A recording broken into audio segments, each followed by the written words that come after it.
నమస్కారం. లక్ష్మి చెప్పే కథలకు స్వాగతం. వీణులతో వీక్షించటానికి సిద్ధం కండి. ప్రియ సఖులు, ఇప్పుడు మనం ప్రముఖ రచయిత శ్రీ సత్యం శంకరమంచి గారు రచించిన మేల్కొన్న మానవులు అనే ఒక చక్కటి కథను విందామండి. ఈ కథ 1961 సంవత్సరంలో నవంబర్లో యువ దీపావళి ప్రత్యేక సంచికలో ప్రచురింపబడింది. ఇక కథ మొదలు పెట్టేస్తున్నానండి. కృష్ణా తీరాన ఉన్న ఆ పల్లెలో గ్రామదేవత ముత్యాలమ్మకు కొలుపులు చేసే రోజు దగ్గర పడుతోంది. కొలుపులు 5 రోజులు జరుగుతాయి. మొదటి 3 రోజులు ఊళ్ళో ఘటం తిరుగుతుంది. చాకలి పసుపు కుంకుమ రాసిన బాణ తల మీద పెట్టుకుని వీధి వీధికి వస్తున్నాడు. ఘటం రాగానే ఇంట్లో ఆడవాళ్లు అన్నం పెరుగు ఆ బాణలో వేస్తున్నారు. ఊళ్ళో జాతర సందడి అప్పుడే కనిపిస్తోంది. ఇంటి గడపలకు పసుపు రాసి బొట్లు పెట్టారు. ద్వారాలకు తోరణాలు కట్టారు. బజార్లో ఉన్న వేప చెట్లన్నింటికీ పసుపు రాసి కుంకుమ బొట్లు పెట్టారు.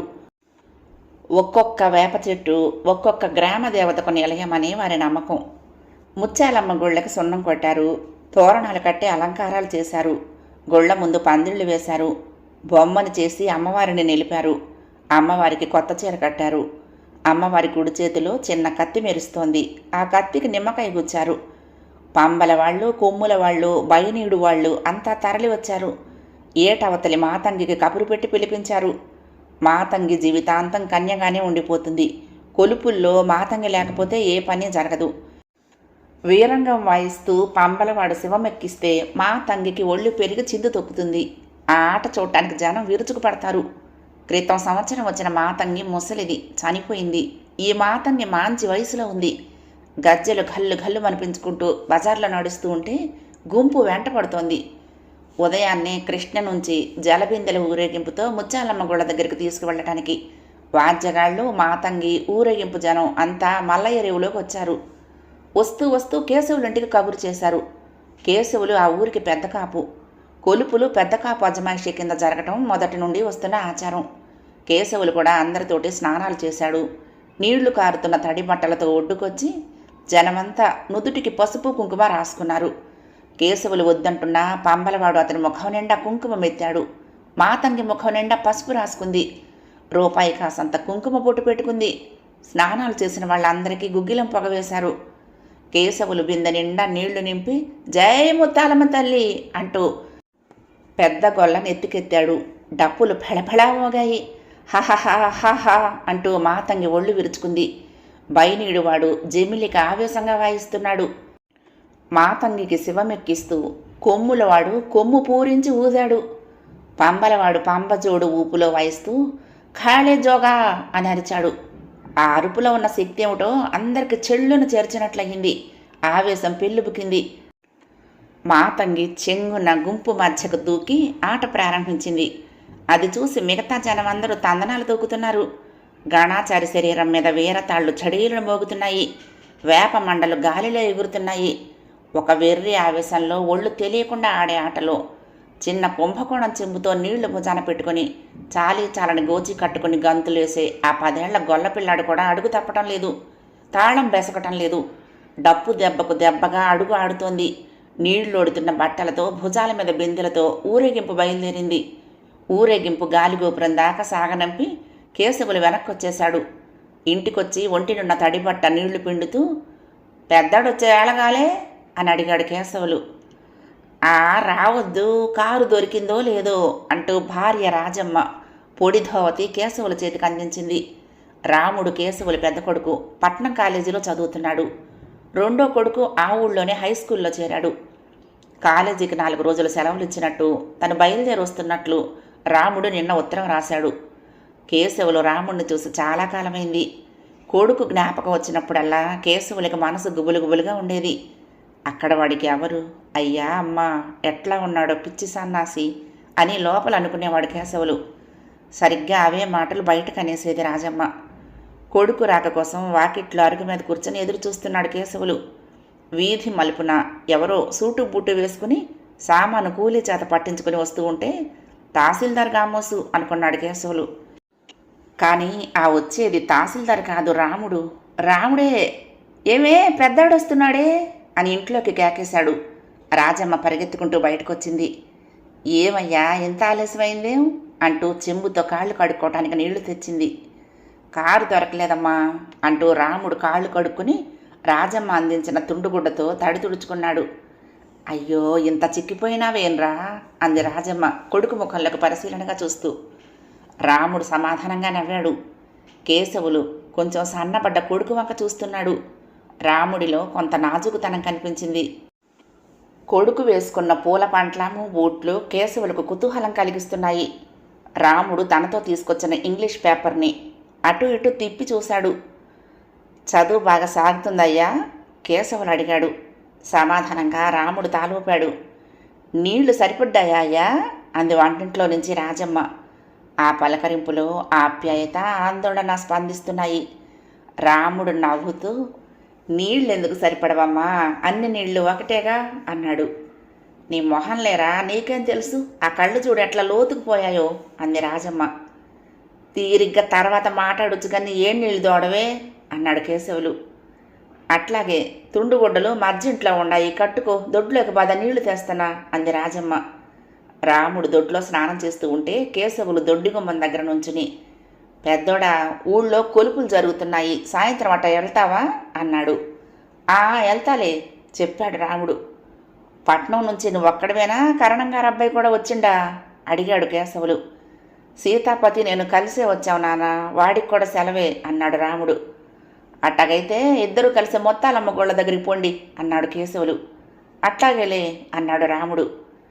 కేశవులు కొంత దూరం వెళ్ళి వెనక్కు తిరిగొచ్చి, పెద్దోడా జాతర దగ్గర మన ఇంటోళ్ళు ఎవరో ఒకరు ఉండాలి, అది ఆచారం తెలుసుగా, నీ పొలం పోతుండా, నీ వచ్చేప్పటికి ఆలస్యం అవుద్ది, నువ్వు గోళ్ళ దగ్గరికి వెళ్ళటం మర్చిపోయావు అన్నాడు. మర్చిపోలే నాన్న, వెళ్తాను అన్నాడు రాముడు ఒళ్ళు తుడుచుకుంటూ. ఆ రోజు సాయంత్రం రాముడు సీతాపతి కోసం కరణం గారింటికి వెళ్ళాడు. ఆ రోజు మామూలుగా వేసుకునే రాగు చొక్క వేసుకోలేదు రాముడు, ధోవతి కట్టుకుని ఉత్తరీయం వేసుకున్నాడు. సీతాపతి రాముడిని కూర్చోబెట్టి కాఫీ ఇచ్చాడు. ఏమిటి వేషం మార్చేశావు అన్నాడు సీతాపతి.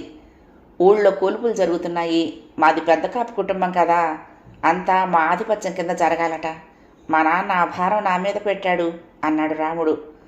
ఓహో, ఇది పెద్ద కాపు గారి వేషమా అన్నాడు నవ్వుతూ సీతాపతి. అది కాదురా, మనం సూటు బూటు వేసుకెళ్తే వాళ్ళు బెదిరిపోతారు, ఏదో పరాయి దేశం వాడిని చూసినట్లు చూస్తారు, భయంగా మాట్లాడతారు అన్నాడు రాముడు. మనం ధోవతి కట్టుకు వెళ్ళినా మనతో మనసు విప్పి మాట్లాడరు. పట్నంలో చదువుకుంటున్న మనం అంటే వాళ్ళకి భయంతో కూడిన గౌరవం. అయితే నేను కూడా ధోవతి కట్టుకున్నా, నాకు చేత కాదు ఎట్లా అన్నాడు సీతాపతి. తెలుగువాడికి ధోవతి కట్టుకోవటం చేత కాదంటే అంతకంటే సిగ్గుచేటు ఇంకోటి ఉండదు. నేను నేర్పుతానులే, ధోవతి బయటికి తీయి అన్నాడు రాముడు. సీతాపతి చేత ధోవతి కట్టించాడు కానీ అది నిలబట్టం లేదు, జారిపోతోంది. సీతాపతి ధోవతి పైన బెల్ట్ బిగించుకుని బయలుదేరాడు. ముత్యాలమ్మ గుళ్ళు ఇంకా కొంత దూరం ఉన్నాయనగానే రాముణ్ణి సీతాపతిని ఇద్దరు ముగ్గురు చిన్నదొరలు ఎప్పుడో దిగారే అని పలకరించారు. పొద్దున్నొచ్చాము, అంతా బాగున్నారా అని అడుగుతూ నడుస్తున్నారు ఇద్దరు. నువ్వు కరణం గారి కొడుకువి, నేను పెద్ద కాపు కొడుకుని, మనం ఈ ఊరికి దాదాపు నాయకులం కాబోలు అన్నాడు రాముడు. వాళ్ళు అట్లా అనుకున్నంతకాలం నాయకులమే, మనం నిజంగా వాళ్ళకి నాయకత్వం వహించింది ఎప్పుడు అన్నాడు సీతాపతి. వస్తున్న రాముణ్ణి గుర్తుపట్టిన పంబలవాడు, చిన్న పెద్ద కాపు వస్తుండాడు అని అరిచాడు పంజళ్లలోకి.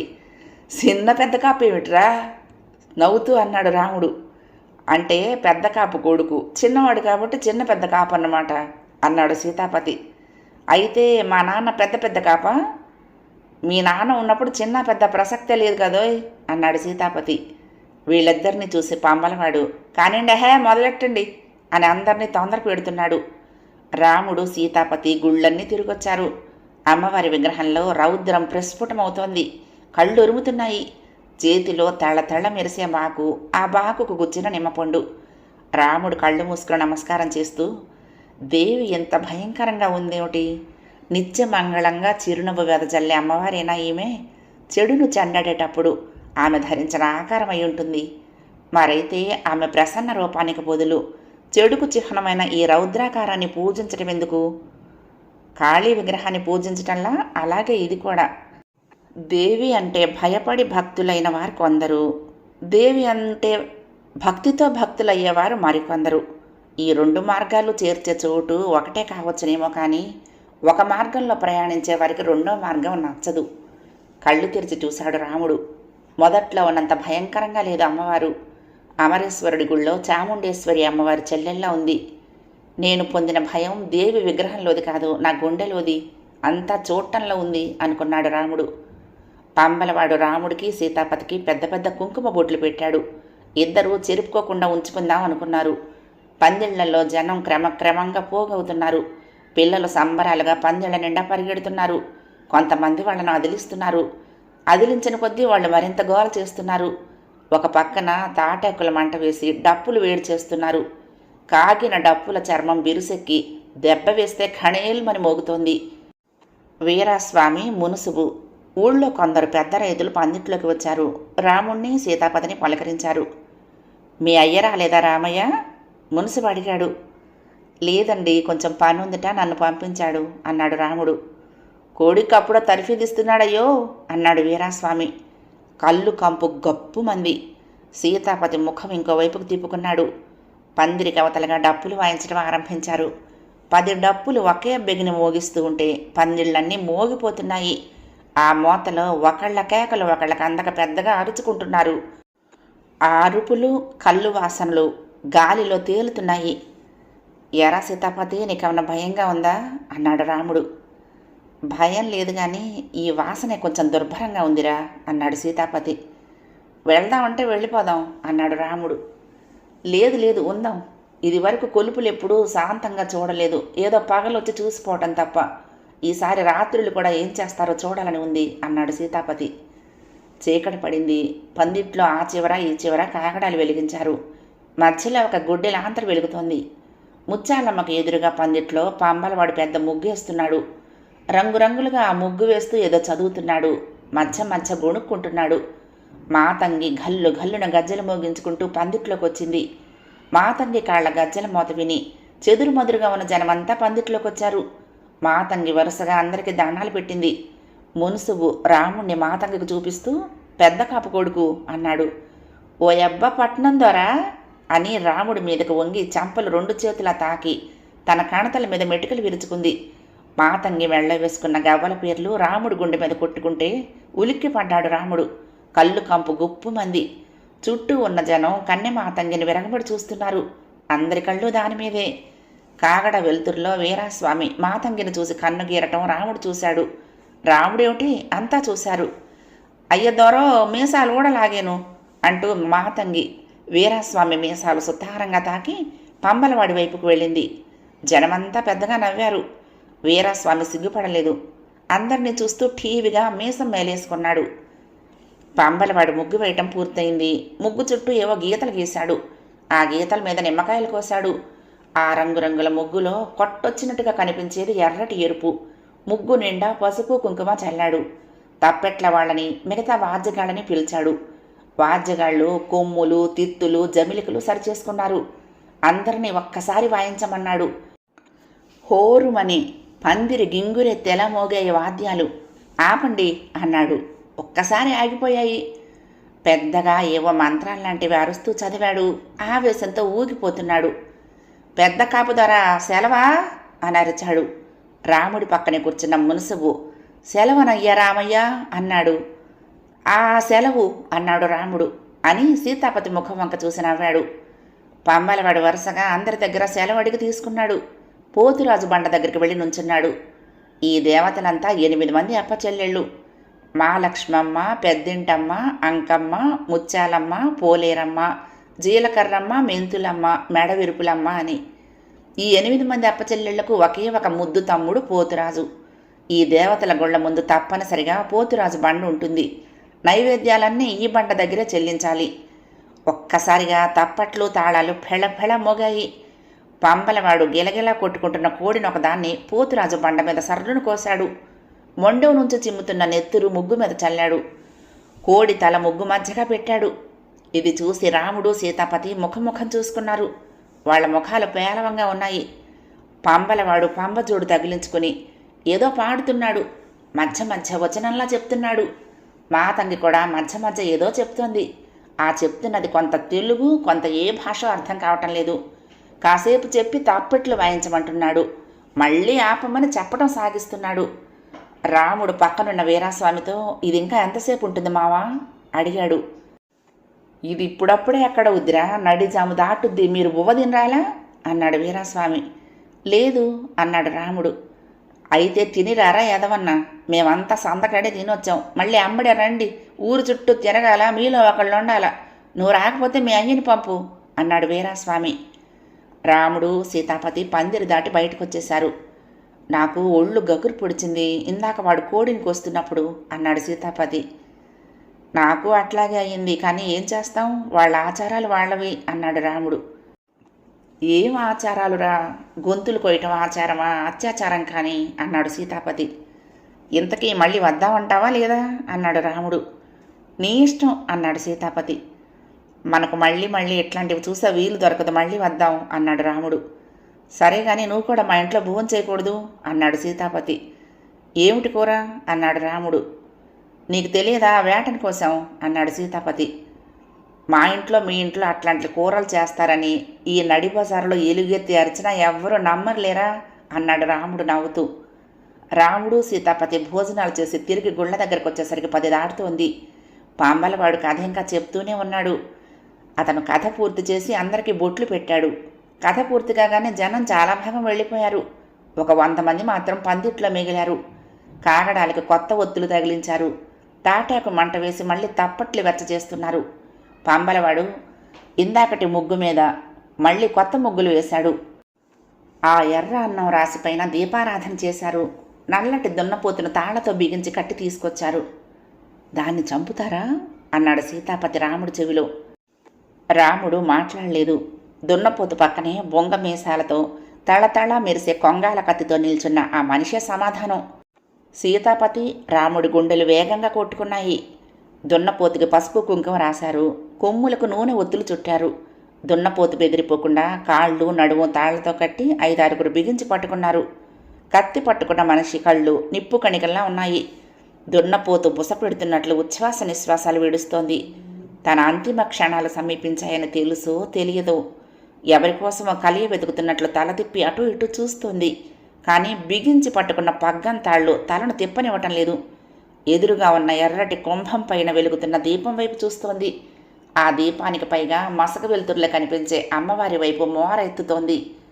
కత్తి పట్టుకున్న మనిషి రాముడి వైపు చూసి, సెలవా దొరా పెద్ద కాపుగోరు అన్నాడు. తన ఆజ్ఞ మీద ఈ దురంతం జరగబోతోందా? తనెట్లా సెలవిస్తాడు? రాముడు మాట్లాడలేదు. సెలవనయ్యా రామయ్య అన్నాడు మున్సుబు. రాముడు గొంతు పెగల్లేదు. ఏదో చెప్పబోయిన మాట బయటికి రాలేదు. పెదవులు వణికాయి. సెలవిచ్చాడు కానియ్యబోయ్ అన్నాడు వీరాస్వామి.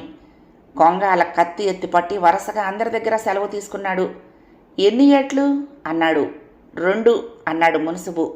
కాదు రచించాలా, పోతు మంచి వయసులో ఉంది. 4 ఏట్లు దయచేయించాలా అన్నాడు కత్తి పట్టుకున్నవాడు. సరే కాని అన్నాడు మునసబు. తప్పెట్లు విరుచుకుపడ్డట్లు ఒక్కసారిగా మోగాయి. జై ముత్తాలమ్మ తల్లి అంటూ కొంగాల కత్తిని పైకెత్తి బలంగా విసిరాడు. దున్నపోతు తల సగం తెగింది. గిజగిజ తన్నుకుంటున్న దున్నపోతుని కదలకుండా పగ్గాలతో బిగించి పట్టుకున్నారు. రాముడు సీతాపతి కళ్ళు మూసుకున్నారు. తిరిగి వాళ్ళు కళ్ళు తెరిచి చూసేసరికి దున్నపోతు తల కుంభరాశి మీద ఉంది. కుంభం ఎదురుగా నెత్తురు మడుగు. ఇక పోదాం పద అన్నాడు సీతాపతి రాముడు చేయి పట్టుకుని. అతనికి మాట సరిగ్గా రావటం లేదు. పద అంటూ లేచాడు రాముడు. యాడికి పోతుండవు రామయ్య, పొలిమేర కాడికెళ్ళి రావద్దు అంటూ లేచి నుంచున్న రాముడు చేయి పట్టుకున్నాడు వీరాస్వామి. రాముడికి ఏం చేయటానికి తోచలేదు. సీతాపతి వైపు చూశాడు. వాళ్ళిద్దరికీ ఈ వాతావరణంలో నుంచి ఎప్పుడు బయటపడదామా అని ఉంది. వాళ్ళిద్దరూ మాట్లాడుకోవటం లేదు. మధ్య మధ్య ఒకళ్ళనొకళ్ళు చూసుకుంటున్నారు. భయం, బీభత్సం, బాధ మేలేసుకుని వాళ్ళ మనసుల్లో వలయాలుగా తిరుగుతోంది. రాముడికి అక్కడ ఉండక తప్పలేదు. లేచిన వాళ్ళు మళ్ళీ కూర్చున్నారు. ఒక చేటలో కుంభం పోసి దాని మీద తెగిన దున్నపోతు తలపెట్టి ఆ చేటను బైనీడు వాడి తలకెత్తారు. కొమ్ములు, జమికలు, తప్పెట్లు ఆగకుండా మోగుతున్నాయి. శక్తి దున్నపోతు తలని తన్నుకుపోకుండా చుట్టూ పారాగా జనం నుంచున్నారు. కేకలు వేస్తూ గాలిలో కర్రలు టక కొడుతూ ఊరు చుట్టూ తిరగటానికి బయలుదేరారు. ఈ తతంగమంతా చూస్తున్న రాముడు సీతాపతి ఒకళ్ళనొకళ్ళు ఆనుకుని మాట్లాడకుండా నడుస్తున్నారు. వాళ్ళు మాట్లాడుకున్నా వినిపించనంత గోలగా జనం కేకలు వేస్తున్నారు. అర్ధరాత్రి 12 దాటింది. ఊరంతా సద్దు మణిగి నిద్రపోతోంది. బజార్లన్నీ జనసంచారం లేకుండా ఖాళీగా ఉన్నాయి. ముందు పంబలవాడు నిమ్మకాయలు కోసి విసిరేస్తూ దోవ తీస్తున్నాడు. ప్రతి గవిడి దగ్గర ఊరేగింపు ఆగుతోంది. పంబలవాడు ఏదో చదివిన తర్వాత తిరిగి బయలుదేరుతోంది. పెద్ద బజారులో ఊరి నడిబొడ్డున ఊరేగింపు ఆగింది. దున్నపోతు తల మోస్తున్నవాడు ముందుకు నడవకుండా ఆగి ఊగుతున్నాడు. ఇంకో దున్నపోతును నడిబొడ్డుకు ఎదురుగా తెచ్చారు. వెనక వాడే కొంగల కత్తి ఝుళిపిస్తూ పెదకాపు సెలవియ్యి అన్నాడు. రాముడికి తడవ తల తిరిగింది. మత్తుగా తనలో నిద్రపోతున్న శక్తి ఉవ్వెత్తున లేచింది. జనమంతా పెద్దగా అరుస్తున్నారు. ఆ కేకల్లో సెలవు లేదు అని బిగ్గరగా అరిచాడు రాముడు. సెలవైంది, కొట్టేయి అన్నాడు వీరాస్వామి. దున్నపోతు తల మొండవ నుంచి వేరయింది. నెత్తురు మడుగు మీదుగా ఊరేగింపు నడిచి వెళ్ళింది. రాముడు తూలిపోతూ సీతాపతిని పట్టుకుని నడుస్తున్నాడు. నీ సెలవు నామక మాత్రమే, నువ్వు సెలవిచ్చినా లేకపోయినా వాళ్ళు చంపేదే అన్నాడు సీతాపతి. ఊరేగింపు జనమంతా రాక్షసుల్లా కనిపిస్తున్నారు. వాళ్ళు వేసే కేకలు అరుపులు దుర్భరంగా ఉన్నాయి. ఊరి పొలిమేర మీద దున్నపోతు తల వదిలి దీపాలు అర్పుకొని ఎవ్వరూ మాట్లాడకుండా వెనక్కు తిరిగి వస్తున్నారు. సద్దు చేసినా దీపం వెలిగించినా సాగనంపిన శక్తి తిరిగి ఊళ్ళోకి వస్తుందిట. ఇలా కొలుపులు 4 రోజులు సాగనంపుతారు. నిశ్శబ్దంగా ఊళ్ళోకి నడుస్తూ రాముడు సీతాపతి తీవ్రంగా ఆలోచిస్తున్నారు ఈరోజు జరిగిన సంగతుల గురించి. ఊళ్ళోకి ప్రవేశించాక రాముడు వీరాస్వామిని అడిగాడు.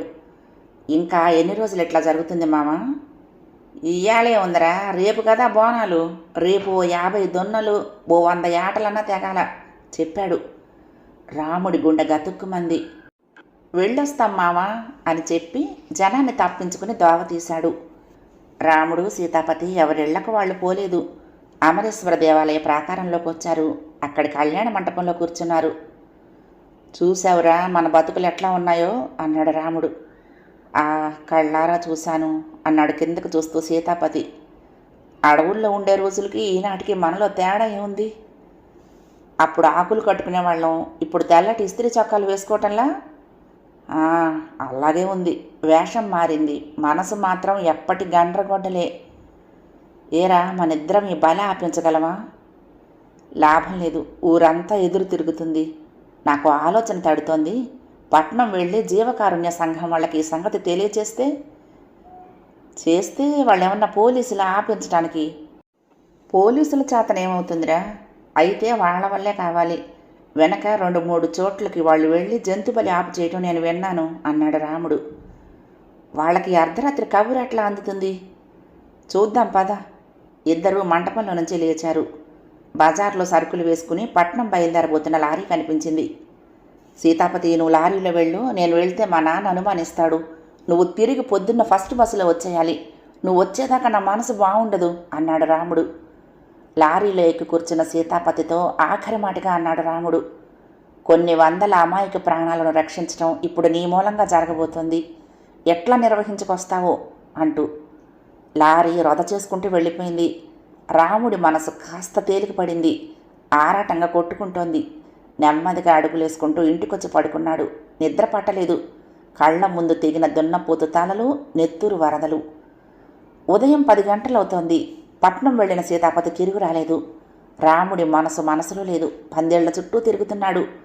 అప్పుడే 10 దున్నపోతుల్ని రావి చెట్టు దగ్గరకు తీసుకొచ్చారు. వాటికి పసుపు కుంకుమ రాసి మెడలో దండలు వేళ్లాడదీశారు. కొద్ది క్షణాల్లో ప్రాణాలు పోగొట్టుకోబోయే ఆ పశువులు దీనంగా చూస్తున్నాయి. అంతిమ ప్రార్థనల్లా మోరలెత్తారుస్తున్నాయి. రాముడికి నెత్తురు ఉడుకుతోంది. మాటిమాటికి రోడ్డు వైపు చూస్తున్నాడు. 10:30 దాటుతోంది. కొంగాల కత్తికి పదును పెట్టాడు. జనం పోతురాజు బండ దగ్గర కూడుతున్నారు. రాముడు గిజగిజలాడుతున్నాడు. మునసబును పందెళ్ళ అవతలకు తీసుకువెళ్ళి, మామా ఈ బలి ఆపు చేయరాదు అన్నాడు దీనంగా. మునసబుకి రాముడి బాధగాని ఆ మాటల్లోని దీనత్వం కానీ అంతుపట్టలేదు. ఇంకో రకంగా అర్థమైంది. మీ మొక్కుబడి ముందు చెల్లించాలంటావా? అది కుదరదురా రామయ్య. ఆచారమే. మీరెంత పెద్ద కాపులైనా ముందు జమీందారు గారి పోతునేసిన తర్వాతనే మీది అన్నాడు మునసుబు. అది కాదు మామ, మొత్తం బలి ఆపించరాదా అన్నాడు రాముడు. మునసుబు తెల్లబోయి గుడ్లు మెటకరించాడు. చెంపలేసుకోరా ఎదవనాయాలా? అయ్యేం మాటలరా, పెద్ద కాపు ఇంట్లో పుట్టి అమ్మోరు నలచక తింటదిరా అంటూ అక్కడి నుంచోకుండా చెరచెర పందేళ్లలోకి వెళ్ళిపోయాడు మునసుబు. రాముడికి ఏం చేయాలో తోచలేదు. గబగబా రావి చెట్టు దగ్గరకు వెళ్ళి దున్నపోతుల కట్టుడు తాళ్లు విప్పి ఆ పలుపుతో దున్నపోతుల్ని అదిలించి వదిలేశాడు. జైలు తలుపులు విడిపోయినట్లు కట్లు తెగగానే దున్నపోతులు సంతోషంగా ఎగిరి దూకి పరుగులు అంకించుకున్నాయి. పందిళ్లలో జనమంతా గోలగా అరుస్తూ ఒక్కసారి లేచారు. కొంతమంది పరిగెత్తుతున్న దున్నపోతుల వెంటబడి కొన్నింటిని పట్టుకున్నారు. అపచారం జరిగిందో! పంబలవాడు వేస్తున్న ముగ్గులాపి లేచి నుంచుని అరిచాడు. మాతంగి విస విస చిందులు తొక్కుతోంది. గణాచారి వేపాకులు నమిలేస్తున్నాడు. అమ్మవారు ఒంటి మీదకొచ్చింది. నాకు అన్యాయం చేస్తారా? నా పోతుల్ని ఈడిసి పెడతారా? నాకు ఆకలేస్తందిరో! అసలు 7 కళ్ళు ముంతలు తక్కువైనాయిరో! నాకు దాహం వేస్తందిరో! కళ్ళు తెప్పించండిరో! మిమ్మల్ని తినేస్తారో! నేను ఊరి మీద పడతారో! ఇక నాశనమేరో! అంటూ గణాచారి ఊగిపోతున్నాడు. గణాచారిని శాంతింపచేయటానికి గుగ్గిలం పొగ వేస్తున్నారు. వీరాస్వామి, మున్సబు ఇంకా కొంతమంది గణాచారికి దండం పెట్టి, తప్పైంది తల్లి, రచించాలా? చిన్నోడు తెలియక చేసిండు. అపరాధంగా ఇంకో దున్నపోతుని బలిస్తాను తల్లి, మమ్మల్ని రచించు తల్లి అంటూ గణాచారి కాళ్ళ వెళ్ళ పడ్డారు. పోతులు సరేరో, నా కళ్ళు ముంతలరా అన్నాడు ఇంకా ఊగిపోతూ గణాచారి. ఇప్పుడే తెప్పిస్తాను తల్లి, ఇప్పుడే పంపిస్తాం అన్నాడు వీరాస్వామి భయంగా. గణాచారి కొంత శాంతించాడు. ఊరంతా గప్పుమంది పెద్ద కాపు కొడుకు బోనాలు జరగనీయకుండా ఆపేయిస్తున్నాడని. జనమంతా గొళ్ళ వైపు పొర్లిపడ్డారు. వాళ్ళందరి మనసుల్లోనూ ఒక రకమైన భయం ప్రవేశించింది. ఎంత చిత్రం మేమెప్పుడూ ఎరగమే. ఇదేదో ఊరికి చేటు వచ్చింది. ఇంత అర్ధాంతరంగా ఎప్పుడైనా కొలుపులు ఆగిపోయా అంటరా? అమ్మోరికి కోపం వచ్చింది లేవే, ఇంక ఈ ఊరిని నమిలి మింగేస్తుంది.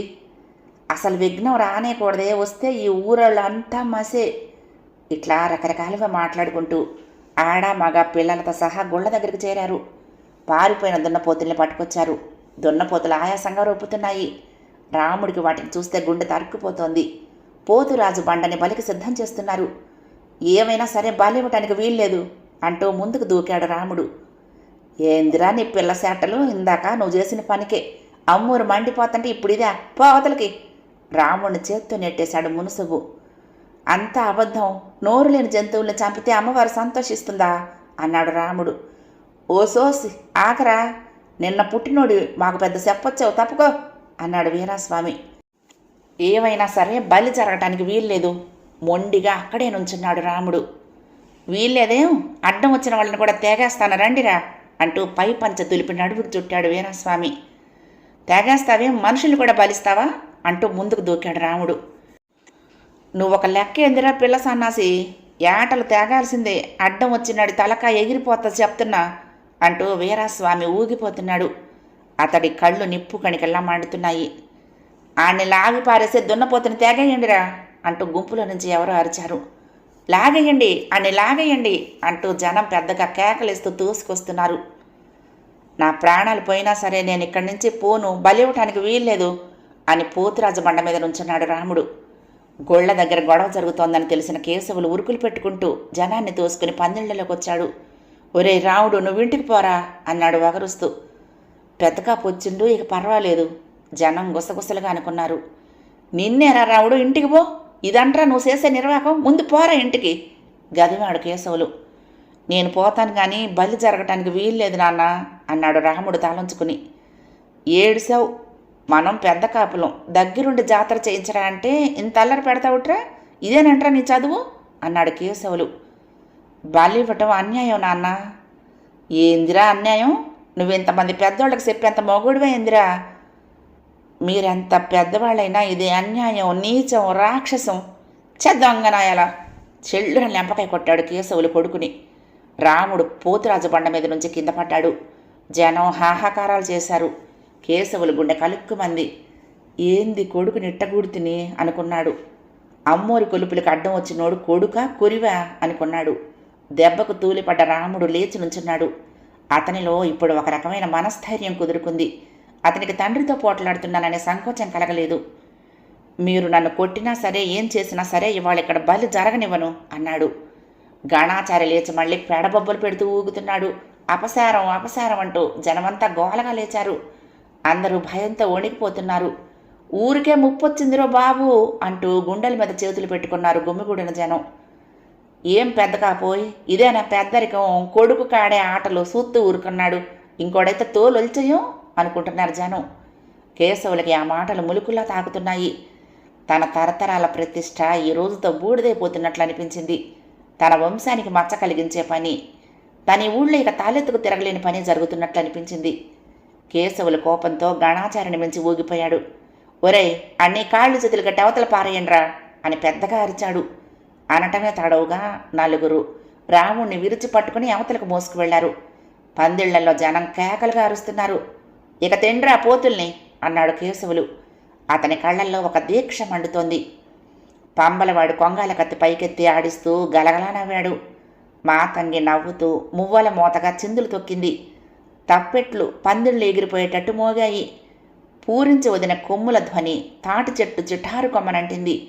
జనమంతా సంతోషంగా అరుస్తున్నారు, జేజేలు కొడుతున్నారు. పెదకాపు కేశవుల వైపు చూస్తూ తమ సంతోషాన్ని ప్రకటిస్తున్నారు. కేశవులు తన ధర్మం చేస్తున్నప్పుడు కలిగే తృప్తిని అనుభవించాడు. గర్వంగా మీసం మెలేస్తూ, ఏందిరా ఆలస్యం, తెండిరా పోతుని అన్నాడు. బిగియ కట్టిన దున్నుపోతుని పోతురాజు బండ దగ్గరికి తీసుకొచ్చారు. ఇంతలో ఒక లారీ దూసుకొచ్చి పందిళ్ల పక్కగా ఆగింది. దాని నిండా ఉన్న జనం కిందకు దూకి గబగబా పందిళ్ల వైపు వచ్చారు. పందిళ్లలో జనమంతా విస్తుపోయారు. ఎక్కడ వాద్యాలు అక్కడ ఆగిపోయాయి. ఆ వచ్చిన జనం 40 మందికి పైగా ఉన్నారు. అందులో 5-6 ఆడవాళ్లు కూడా ఉన్నారు. వాళ్ళు గబగబా పోతురాజు బండ దగ్గరకు వచ్చి దున్నపోతుని కావలించుకున్నారు. పంబలవాడు ఎత్తిన కొంగాల కత్తి కిందకు దించాడు. కేశవులు పట్నం జనంతో వచ్చిన సీతాపతిని చూశాడు. వీళ్లకి కబురు పెట్టి పిలిపించింది రాముడు సీతాపతినని కేశవులకి ఊరి పెద్దలకి అర్థమైపోయింది. వాళ్ళకి ఏం చేయటానికి తోచలేదు. కేశవులు సంభాళించుకుని ముందుకొచ్చాడు. ఎవరయ్యా మీరు, తప్పుకోండి అన్నాడు. జీవకారుణ్య సంఘం నాయకుడు సింగు ముందుకొచ్చి, మేం తప్పుకుంటాము, దయచేసి జంతువులను బలివ్వకండి అన్నాడు వినమ్రంగా. నువ్వు మాకు చెప్పేది ఏందయ్యా, తప్పుకో అన్నాడు మున్సుబు. నిజమే, మీకు చెప్పేంత పెద్దవాళ్ళం కాదు, కానీ నోరు లేని పశువుల్ని నిలువునా చంపటం న్యాయమా చెప్పండి అన్నాడు సింగు. నీకేం తెలుసయ్యా, నెత్తురు వరద పారితే గాని అమ్మోరి దాహం తీరదు, తప్పుకో, సొత్తావేనరా గుడ్లప్పగించి తెగ రద్దొన్నపోతుని అంటూ బయనీడు వాడిని పురమాయించాడు మున్సబు. వాడు ఆవేశంగా కొంగాల కత్తిని పైకెత్తాడు. మీ అమ్మగారికి నెత్తురేగా కావలసింది, అయితే నన్ను బలివ్వండి అంటూ మెడని దున్నపోతకు అడ్డంగా పెట్టాడు. బయనీడు వాడు ఎత్తిన కొంగాల కత్తిని ఎత్తినట్లే ఉంచాడు. సింగు మళ్ళీ తలపైకెత్తి, కానివ్వండి, ఎందుకు ఆలోచిస్తారు? నేను మనిషినని, నేను మీలాగా మాట్లాడుతున్నానని, అట్లాంటి నన్ను బలివ్వటం అన్యాయం అనుకుంటున్నారు కదూ? మరి ఆ మాట లేని పసుపుని బలివ్వటం న్యాయంగా ఉందా అన్నాడు సింగ్. పందిళ్లలో జనం రాభసగా తొక్కుకుంటున్నారు. పోతు తేగాల్సిందే అంటున్నారు. నా తల నరికి పోతుని తర్వాత నరుకు అంటూ సింగు పోతు మెడకు అడ్డంగా తలపెట్టి వంగాడు. ఇద్దరిని ఒక్కేటు నరుకుతా అంటూ పంబలవాడు కొంగాల కత్తిని పైకెత్తాడు.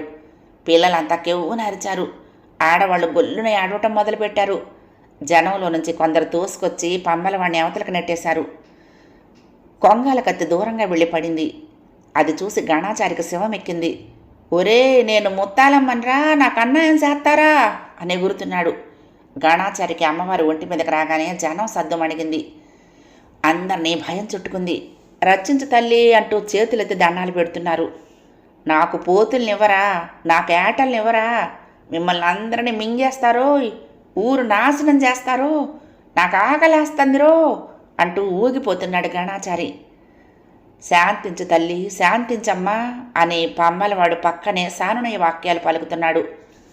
ఇంతలో జనానికి అమితాశ్చర్యం కలిగించే పని ఒకటి జరిగింది. సింగు హర్రే అంటూ చెంగున పైకి లేచాడు. సర్రున దూసుకుంటూ ముత్తాలమ్మ దగ్గరకు పరిగెత్తి అమ్మవారి పాదాల మీద కుంకుమ గుప్పెడితో తీసుకున్నాడు. మళ్ళీ కేకలు పెడుతూ పరిగెత్తుకుంటూ పోతురాజు బండ దగ్గరకు వచ్చాడు. ఆ కుంకుమ ముఖం నిండా పూసుకున్నాడు. నన్ను గుర్తుపట్టలేదంటరా, నేను ముత్తాలమ్మని కాదంటరా అని గణాచారిని మించి ఊగిపోతున్నాడు. పట్నం నుంచి వచ్చిన వాళ్ళు కొందరు మాదిగ వాళ్ల చేతుల్లో నుంచి డప్పులు లాక్కుని ఫెళ వాయిస్తున్నారు. ఈ కొత్త గణాచారిని చూసి జనం దిగ్భ్రాంతులయ్యారు. సింగుకు ధూపం వేస్తున్నారు. చెవుల్లో కొమ్ములు ఊదుతున్నారు. వాద్యాలు మోగిస్తున్న కొద్దీ సింగు తెగ ఊగిపోతున్నాడు. వేపాకులు నమిలేస్తున్నాడు. సింగు వాళ్ళకం చూసి గణాచారికి స్వరం తగ్గిపోయింది. పక్కనున్న పంబలోడికి చేతులు చల్లబడ్డాయి. మాతంగి నిలువుగుడ్లు వేసి చూస్తోంది. సింగు అరుస్తున్నాడు. నాకు పోతుల్ని బలిస్తారా? మీరంతా నా బిడ్డలరా? పోతులు కూడా నా బిడ్డలేరా? నా బిడ్డల్ని చంపి నాకు అన్నం పెడతారా? ఇంకా ఎంతకాలం సహించనరా? మీరు పెట్టే నెత్తురుకూడు ఇంకా ఎంతకాలం తిననరా? మిమ్మల్ని ఏం చేస్తే పాపం ఉందిరా? ఊగిపోతున్నాడు. తప్పైంది తల్లి, తప్పైందమ్మా అంటూ జనం కొందరు లెంపలు వేసుకుంటున్నారు. కేశవుల హృదయంలో చిత్రమైన సంచలనం కలుగుతోంది. కొలుపుల్లో బలి ముఖ్యమైన భాగం. బలి లేని కొలుపులు వెలాతెలా పోతూ ఉంటాయి. అసలు ఇప్పుడు కొలుపులే ఆగిపోయేటట్లున్నాయి. పట్నం నుండి వచ్చిన జనం అందరి దగ్గరికి వెళ్ళి నచ్చ చెప్తూ బతిమాలుతున్నారు. తన కుటుంబం అజమాయిషీ కింద జరగాల్సిన జాతర రూపం మారబోతోంది. తన కొడుకే తన కళ్ళ ఎదుటే తనకెదురుగా నుంచుని ప్రతిఘటిస్తున్నాడు. తన కొడుకు చేస్తున్నది నిజంగా తప్పేనా? నోరు లేని జంతువులను చంపొద్దనటంలో తప్పే ఉంది. మరి కొలుపులు? ఇన్నేళ్లుగా సాగిన తన కుటుంబ పెద్దరికం? కేశవుల మనసు ఎటు నిర్ణయించుకోలేకపోయింది. మా పెద్దోడిని పిలు అని పక్కవాడితో చెప్పి పందిళ్ల కవతల వేప చెట్టు కిందకొచ్చి నుంచున్నాడు. ఏంద్ర అయ్యా ఈ సొదంతా? తలంచుకునుంచిన రాముడిని చూసి అన్నాడు కేశవులు. కేశవులు కొడుకు వైపు సరిగ్గా చూడలేకపోతున్నాడు. ఎప్పుడూ కొట్టి ఎరగని కొడుకును దెబ్బ కొట్టాడు. ఆ ఆవేశంలో చేసిన పని గుండెలో పల్లేరుములులా గుచ్చుకుంటోంది. రాముడు అవును నాన్న అంటూ తలెత్తి చూశాడు. రాముడికి తండ్రి కొట్టాడన్న భావమే లేదు. మామూలుగా నిర్మలంగా ఉన్నాయి కళ్ళు. నువ్వు చెప్పు నాన్న, మన ఇంట్లో ఎందుకు మాంసం తినవు? తండ్రిని అడిగాడు రాముడు. కేశవులింట్లో మాంసం తినరు. ఎందుకు తినరో కారణాన్ని ఎప్పుడూ నోటితో చెప్పుకోవలసిన అవసరం రాలేదు. హృదయానికి తెలుసు తినకూడదని. ఆ నిర్ణయంలో సందేహాలు లేవు, సమాధానాలు లేవు. మరి ఈ అమ్మోరి కొలుపులు కదంట్రా అన్నాడు కేశవులు. అవును నాన్న, అయితేనే అమ్మవారిని మనం తల్లి అంటున్నాము. మనం అధర్మం అనుకుని వదిలివేసిన పనిని మన తల్లి పట్ల చేస్తే అది ధర్మం అవుతుందా? మన దొడ్లో పుల్లావుకి మనం రోజు పూజ చేస్తున్నాము. ఆ పుల్లావు జాతిని ఇక్కడ పడేసి నరకటం ఎంత ఘోరం నాన్న? కేశవులకి కొడుకు చెప్పే మాటల్లో నిజం మెరుస్తున్నట్లుంది. అది సరేరా, ఈ బలి ఇప్పటి మాట అంటరా? మన పెద్దోళ్ళ దగ్గర నుంచి రావటంలా? మన పెద్దవాళ్ళకి కొన్ని మూఢాచారాలు ఉన్నాయని నువ్వే చెప్పావుగా నాన్న. ఆ దురాచారాలకు నేను సై అంటే నువ్వు నాకు చెప్పించిన చదివెందుకు? అన్యాయాన్ని అన్యాయం అని చెప్పటంలో తప్పే ఉంది నాన్న. ఊరంతా ఎదురు తిరుగుతుంది ఎట్లారా? ఊరంతా ఎదురు తిరిగినా మనం న్యాయం కోసం పోట్లాడటంలో తప్పులేదు నాన్న.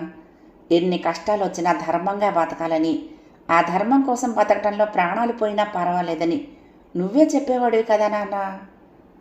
ఈ ధర్మం నాకెంతకాలం తెలియనే లేదు అని ఆశ్చర్యపడ్డాడు కేశవులు. కేశవులకి రాముడు ఇప్పుడు కొత్త రూపంలో కనిపిస్తున్నాడు.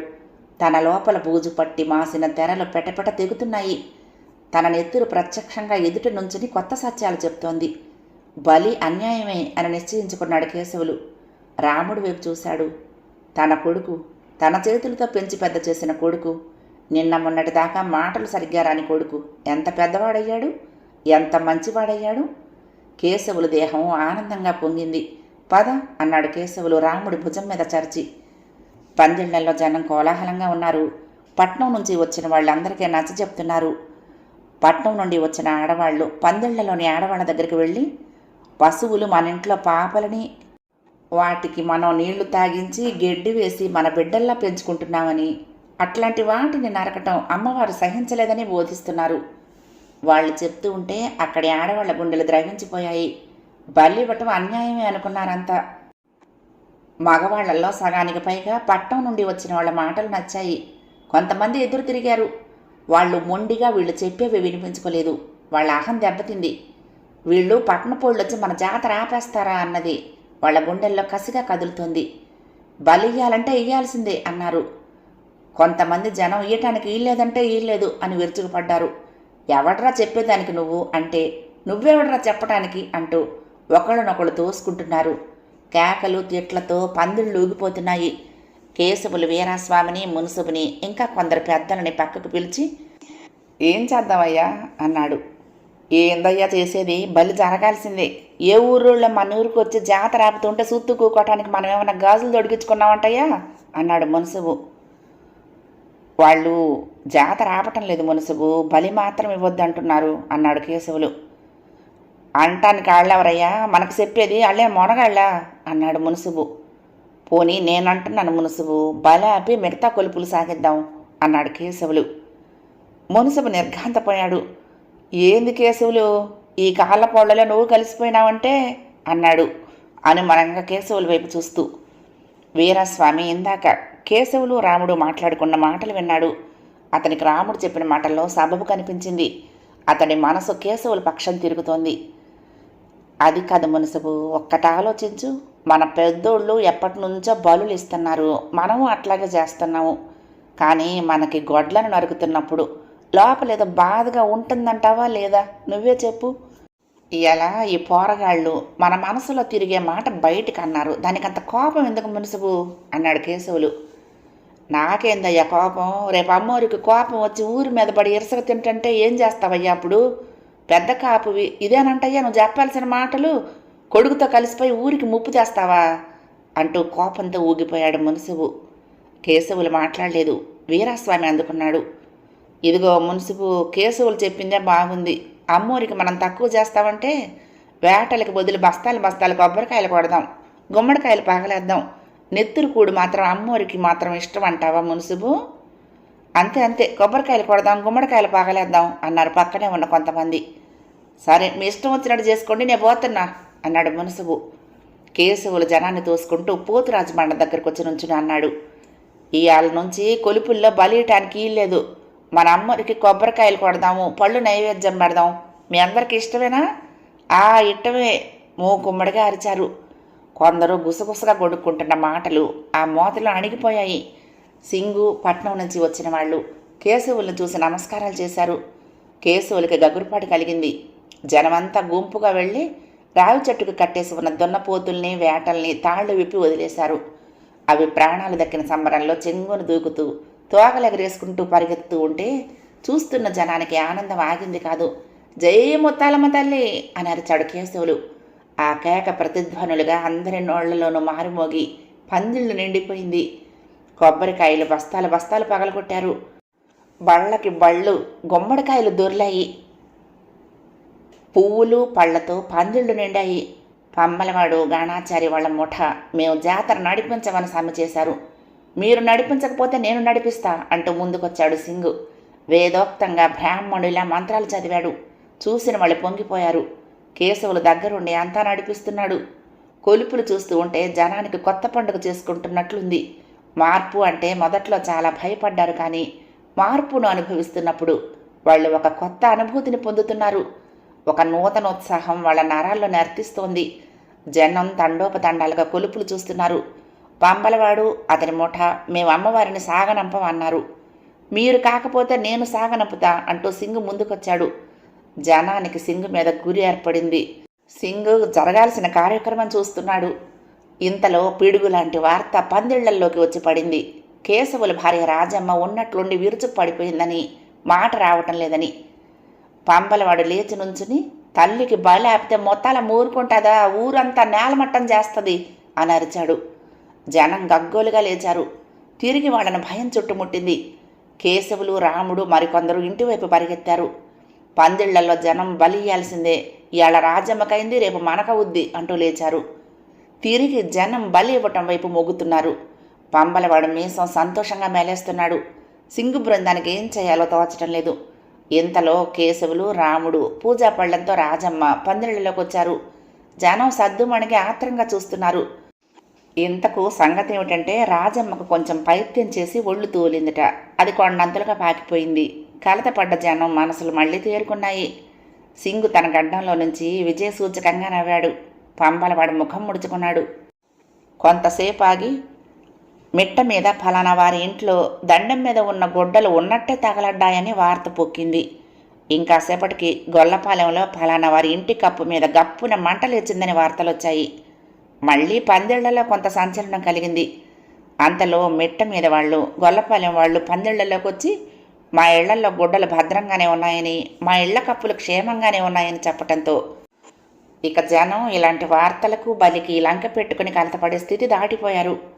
సాయంత్రం వేళ కేశవులు ఊరేగింపు లేవదీశాడు. బండి మీద అమ్మవారిని వేంచేపు చేయించాడు. అమ్మవారికి అటూ ఇటూ కేశవులు, సింగు నిల్చున్నారు. రాముడు, సీతాపతి బండి తోలుతున్నారు. బండికి ప్రభల అలంకారాలు చేశారు. అమ్మవారి బండికి 40 జతల ఎద్దుల్ని కట్టారు. ఎద్దులకు గులాం చల్లి బంతిపూల దండలు వేశారు. పట్నం నుండి వచ్చిన వాళ్ళల్లో కొందరు తప్పెట్లు తీసుకున్నారు. వాళ్ళు వేసే కొత్త రకం వరసలు జనం విరగబడి వింటున్నారు.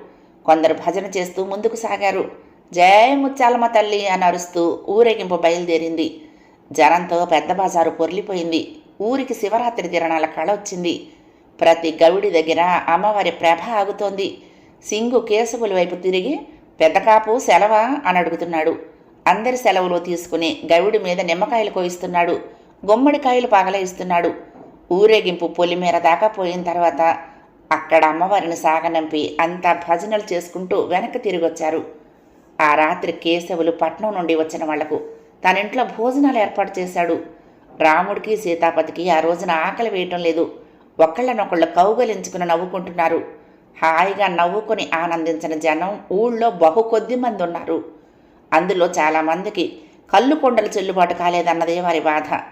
ఆ రాత్రికి రాత్రి పాంబలవాడు అతని ముఠ ఆ ఊరి పొలిమేర తొక్కమని ఊరు విడిచి వెళ్ళిపోయారు. ఆ తెల్లవారుజామునే ప్రత్యేకంగా లారీ మాట్లాడి జయ జయధ్వానాలతో ఆ ఊరి ప్రజలు సింగు బృందాన్ని సాగనంపారు. మర్నాటి ఉదయాన సూర్యకిరణాలు ఆ పల్లె ప్రజలను మేల్కొల్పుదామని వచ్చాయి. చిత్రం, వాళ్ళు మేల్కొనే ఉన్నారు. కథ సమాప్తం. ప్రియ సఖులు, ఈ కథ మీకు నచ్చితే తప్పకుండా లైక్ చేయండి, షేర్ చేయండి, కామెంట్ చేయండి, సబ్స్క్రైబ్ చేసుకుని నన్ను ఎంకరేజ్ చేయండి. ఉంటానండి. ప్రేమతో లక్ష్మి, కృష్ణాతీరం దుర్గమ్మ సన్నిధానం. నమస్తే.